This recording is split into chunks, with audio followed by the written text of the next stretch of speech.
Assalaamu alaikum warahmatullaahi wabarakaatu. Akkamiin nagaa keessanii fayyaa keessanii baga nagaa jiraatanii nu gammachiistan hordoftoota Haashim Tuubee Oroosiin jedha.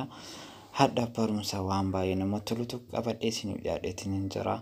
Kanaaf ni jaalattan jeetiin abdii qaba. Kanaaf waan baay'ee salphaa tokko baay'ee daataallee isin hin gaafatu, mallaqallee isin jalaa hin fixu, waan baay'ee gaafii isinitti ta'aa turee fi akkasuma dammoo na gaafataa turtan asirraan deebii argattanii jechuudha. Aappii tokko malee, daataa tokko malee, mallaqa tokko malee bilisaan aappii mobaayila keessan irraa qabdan hunda lama godhachuu ni dandeettu jechuudha. Fakkeenyaaf Facebook ta'ee, Messenger ta'ee, Imo ta'ee, WhatsApp, Viber, Instagram, Telegram kan barbaadan hunda isaayyuu lama godhataniitiin silkii tokko irratti mobaayila tokko irratti fayyadamuu dandeettu jechuudha. Mobaayila tokko irratti waan takka mala salphaadhaan daataa osoo isin hin barbaachisne mala salphaan lama godhatanii akka barbaadanitti itti fayyadamuu dandeettu jechuudha. Kanaaf waan baay'ee nama gammachiisuu fi waan haaraadhaa baay'ee tokko itti gammaddan jee abdii qaba.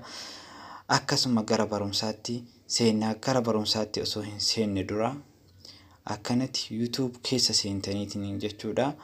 YouTube keessa seentaniitiin Haashim Tuubee Oroo jettanii itti barreessitanii jechuudha. Bakka sarchii kana bira dhaxxaniitiin haala kanaan as biratti jechuudha. Haashim Tuubee yoo jettaniyyuu isiniif ba'a jechuudha.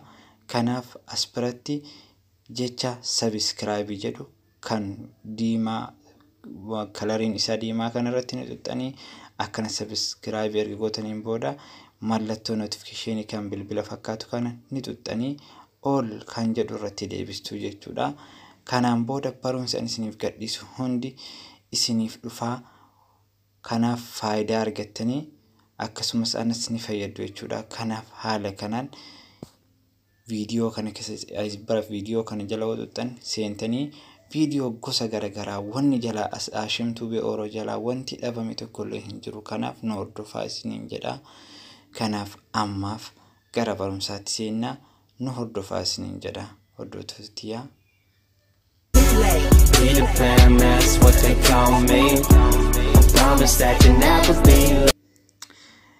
Barumsi keenya kan guyyaa har'aa aappii lama akkamiin godhachuu dandeenya mobaayila tokko irratti Facebook 2, Imo 2, WhatsApp 2, Messenger 2 akkamitti fayyadamuu dandeenya kan jedhu isinitti agarsiisa. Kanaaf sirriitti na hordofaa isiniin jedha. Kun Messenger ammaaf tokko asirraa qaba.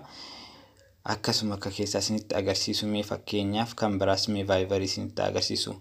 Aappii 3 isinitti agarsiisu.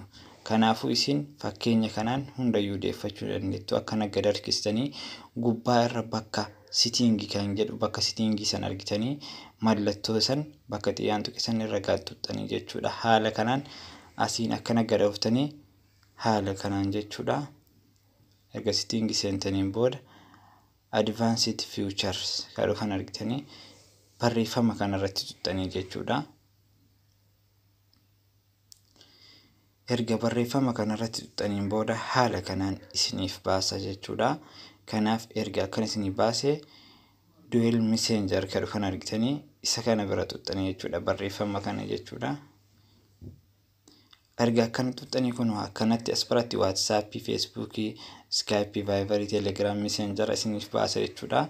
Erga inni haala kanaan isiniif baasee mee Facebook haa ilaallu. Fakkeenyaaf mee Facebook akkamitti mobaayila tokko irra lama godhan. Daataa fayyadamaan jiru, Wi-Fi fayyadamaan jiru bilisaan jechuudha. Akkas erga of isaa san kilikii gootanii as bira install kan jedhu kana tuxxanii jechuudha. As biratti shiikoo ni eeggattu jechuudha. Yeroo jalqabaatiif yeroo godhattan shiikoo akkanitti maraa kanaaf ni eeggattanii jechuudha. Fakkeenyaaf kun Facebookiin naaf ba'ee jira jechuudha. Kun amma argitanii erga inni ufafutti erga gootaniin bulee ta'een booda inni telefoona kiyya irratti lama naaf ta'ee jira jechuudha. Kanaaf miti mobaayila keessaniitiin wajjin haa ilaallu. Akkanuma haala kanaan duuba deebinee haala kamiin deebuu danda'a. Mee jechi kun dhugamoo soba kan jedhu ragaa qabatamaa jechuudha. Amma duraan Facebookiyya 2 tokko ture jechuudha. Amma fakkeenyaaf mee telefoon mobaayila kee irraa seenuuti amma 2 naaf ta'a jechuudha.